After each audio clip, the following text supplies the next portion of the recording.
Good afternoon, friends and neighbors of Clemens Presbyterian Church.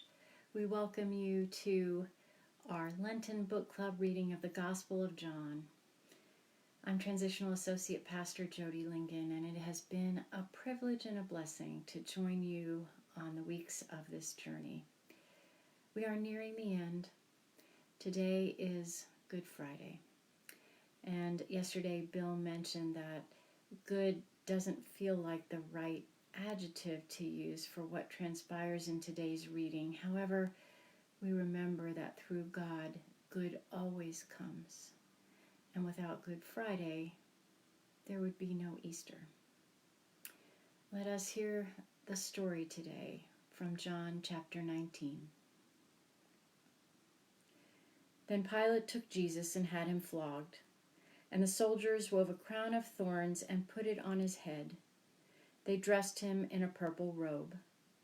They kept coming up to him, saying, "Hail, King of the Jews!" and striking him on the face. Pilate went out again and said to them, "Look, I am bringing him out to you, so that you might find that I have no case against him." So Jesus came out, wearing the crown of thorns and the purple robe. Pilate said to them, "Here is the man." When the chief priests and the police saw him, they shouted, "Crucify him! Crucify him!" Pilate said to them, "Take him yourselves and crucify him. I find no case against him." The Jews answered him, "We have a law, and according to the law he ought to die because he is claimed to be the Son of God." Now when Pilate heard this, he was more afraid than ever. He entered his headquarters again and asked Jesus, "Where are you from?" But Jesus gave him no answer. Pilate therefore said to him, "Do you refuse to speak to me? Do you not know that I have the power to release you and the power to crucify you?" Jesus answered him, "You would have no power over me unless it had been given you from above. Therefore, the one who handed me over to you is guilty of a greater sin." From then on, Pilate tried to release him, but the Jews cried out, "If you release this man, you are no friend of the emperor. Everyone who claims to be a king sets himself against the emperor." When Pilate heard these words, he brought Jesus outside and sat on the judge's bench at a place called the Stone Pavement, or in Hebrew, Gabbatha. Now it was the day of preparation for the Passover, and it was about noon. He said to the Jews, "Here is your king." They cried out, "Away with him! Away with him! Crucify him!" Pilate asked them, "Shall I crucify your king?" The chief priests answered, "We have no king but the emperor." Then he handed him over to them to be crucified. So they took Jesus, and carrying the cross by himself, he went out to what is called the place of the skull, which in Hebrew is called Golgotha. There they crucified him, and with him 2 others, one on either side, with Jesus between them. Pilate also had an inscription written and put on the cross. It read, "Jesus of Nazareth, King of the Jews." Many of the Jews read this inscription because the place where Jesus was crucified was near the city, and it was written in Hebrew, in Latin, and in Greek. Then the chief priests of the Jews said to Pilate, "Do not write King of the Jews, but this man said, 'I am King of the Jews.'"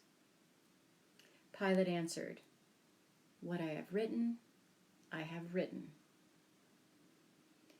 When the soldiers had crucified Jesus, they took his clothes and divided them into 4 parts, one for each soldier.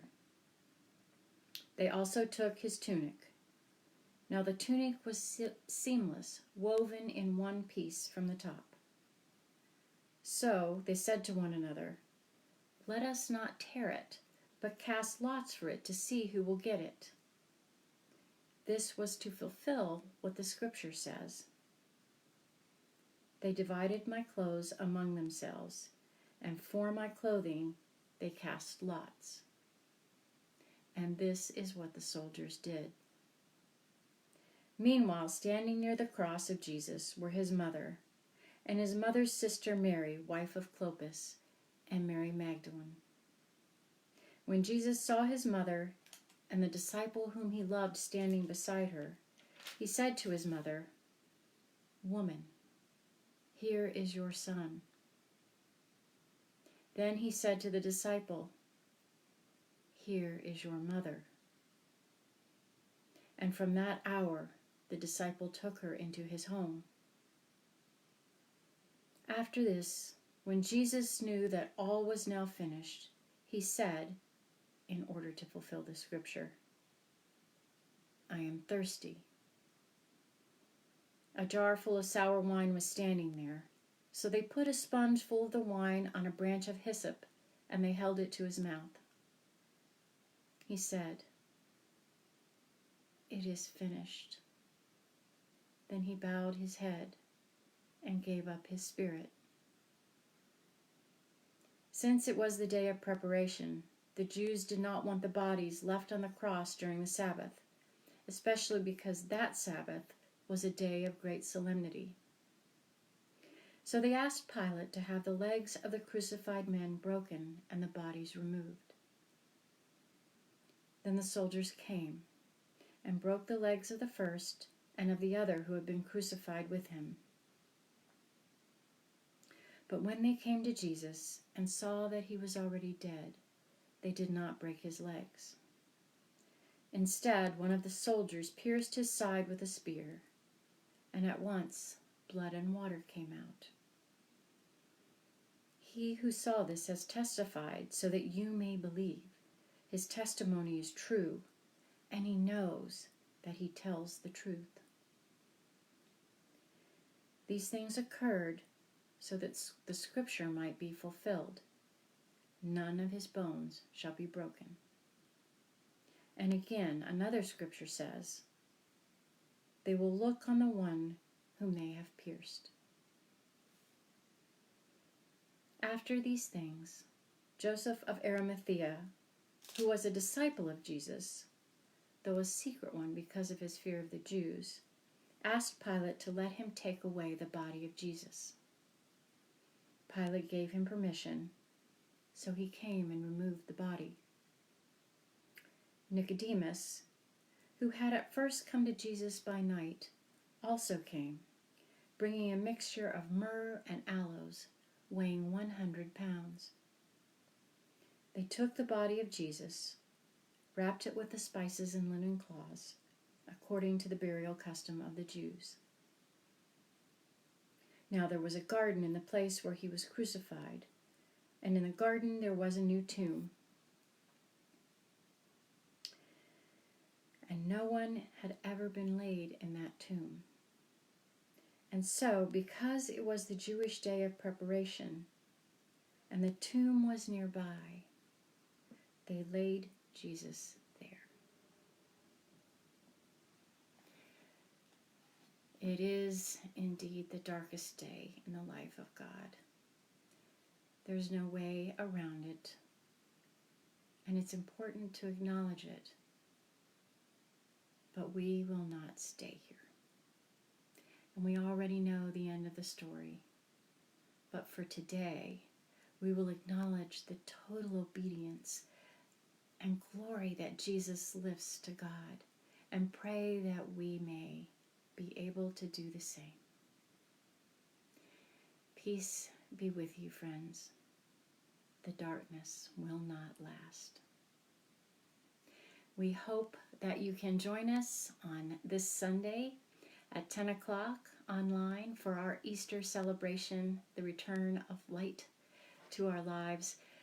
Please share this information with a friend, and together we look to worship and glorify the God who gives us the gift of life. Thank you.